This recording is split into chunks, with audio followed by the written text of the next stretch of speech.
There are certain phrases that addicts will use in sessions that just jump out at me, almost like they nails on a chalkboard. You have your classic minimization, rationalizing, and justifying language, saying things like it was just porn or there wasn't any nudity. Those really minimized statements, those justifying statements that are really clear cut.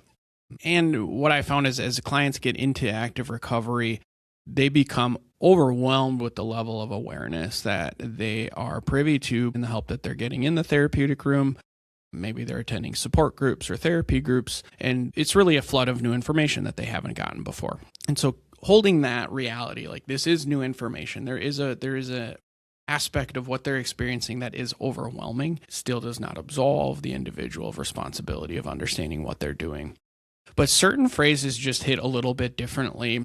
And one of my favorite ones is, I'm trying to do that, or I tried to do that. Now, although that statement may be true, there is a effort being put into doing things differently. The I'm trying is usually in response to being either called out or some of their behavior being addressed or challenged. Maybe they had a spouse or a partner who was displeased or pissed off or angry about something that had happened. And you'll often hear that addict partner say, I'm trying. What I think can be really helpful in those moments is to reframe that I'm trying almost as if it's a different language and it's needing to be deciphered. It's needing to be decoded. And you need to be honest about what are you actually communicating in that moment. What I hear when somebody says I'm trying is don't focus on the impact of my decisions. Focus on the effort that I'm putting forward. Ignore the impact of my actions. Focus on the effort.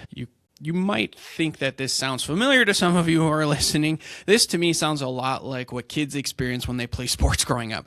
Just have fun. You tried your best. You tried really hard. That's all that matters. So this message is not unique. It's just really old. And it's a message that we typically reserve for children who are being introduced to something new, where their effort is really important. The effort is really impactful because they're moving into a space that is new. Now, as an adult, the same dynamic is actually going on. You're moving into a new space. You're doing something probably for the first time that you haven't done before. Things like being honest, being consistent, attuning to your partner, showing up in an empathetic way. These are not things that are kind of well-oiled machines in your body and in your brain, and so you are doing them for the first time. However, there's been a significant impact on the receiving end of your lack of attunement, your lack of empathy, your harmful actions that were secrets and now are exposed. And unfortunately, your effort really isn't where the emphasis needs to be. It needs to be on the impact so that you can become acutely aware of what you're choosing to do as an adult. You are fully responsible.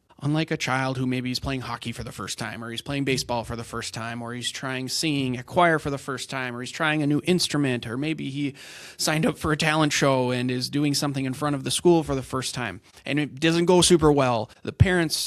Healthy parents will come around that child, attune to their feelings, understand what they're going through, and emphasize the pride that they have in that child in stepping out of their comfort zone and doing something new, which is really hard for anybody. And so holding that difficulty, holding that tension of I'm doing something new can't come at the cost of understanding and holding the impact. And when that phrase, I'm trying to, is a movement away from impact, a movement away from responsibility, a movement away from accountability, and it's a shifting of the attention. And typically it's trying to get the person across from them to not focus on what I'm doing here. Focus on the fact that this is new for me. It's really hard for me. And please, oh please tell me I'm doing my best and I'm doing a good job. And so almost placing them into a surrogate parent role, you're inviting them without their consent, without being transparent about it, to be a surrogate parent for you, to let you know, hey buddy, it's okay. I see that you're trying really hard. We can ignore how this is impacting me as long as you feel good. Now, I am being hyperbolic here. I'm being a little facetious. And I do think that's really the tension that is created in relationships where you continually come to the table and emphasize your effort rather than focusing on the impact of your actions. Because the reality is when you stay in that impact lane, what your partner will actually experience is empathy. What they actually will experience is understanding and attunement. The conversation may be unpleasant. The conversation will likely be uncomfortable. But that attunement and that focus on impact is you standing in what is yours to be responsible for and saying, hey, I may not know what I'm doing. That's for yourself, not for your partner. And I see that it's having an impact on you. And that's where you attune. You focus on the partner and impact of your actions.